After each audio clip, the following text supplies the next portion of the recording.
भारत युद्धाच्या दिशेने मोठं पाऊल उचलण्याची शक्यता. शस्त्रसंधी करार रद्द करण्याबाबत विचार सुरू. भारतीय सैन्याच्या तिन्ही दलांना सज्ज राहण्याचे आदेश. पहलगाम दहशतवादी हल्ल्यानंतर सुरक्षा दलांची मोठी कारवाई. दहशतवादी आसिफचे घर स्फोटाने उडवले तर आदिलच्या घरावर चालवला बुलडोझर. भारत पाक नियंत्रण रेषेवर पाकिस्तानी सैन्याकडून गुरुवारी रात्री गोळीबार. भारतीय सैन्याकडून चोख प्रत्युत्तर. कोणतीही जीवितहानी नाही. महाराष्ट्रात 18,000 पाकिस्तानी नागरिकांचं वास्तव्य. मुंबईत सर्वाधिक 6,000 ते 7,000, नागपुरात 2400, जळगावमध्ये 405 तर पुण्यात 111 पाकिस्तानी नागरिक असल्याची सूत्रांची माहिती. 232 प्रवाशांना घेऊन आज आणखी एक विशेष विमान मुंबईत पोहोचणार. आतापर्यंत 500 पर्यटक राज्यात दाखल.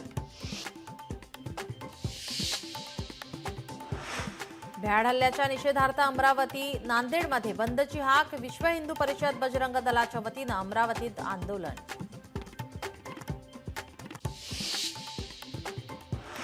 सिंधू जल कराराबाबत आज अमित शाह यांच्या निवासस्थानी बैठक. बैठकीला अनेक वरिष्ठ केंद्रीय मंत्री राहणार उपस्थित.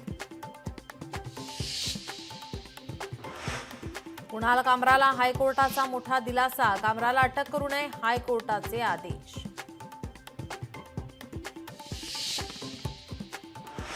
पाकिस्तानी भालाफेकपटू अर्शद भारतात येणार नाही. अर्शदने नीरज चोप्राचे निमंत्रण नाकारले. आज रात्रीपासून एल्फिस्टन पूल बंद होणार. पुढील 20 महिने पूल बंद राहणार. MMRDA नवा पूल बांधणार. मुंबईकरांना उकाड्यापासून दिलासा मिळणार. विदर्भातील अनेक भागात उष्णतेच्या लाटेचा इशारा तर मराठवाड्यात ढगांच्या गडगडाटासह पावसाचा अंदाज.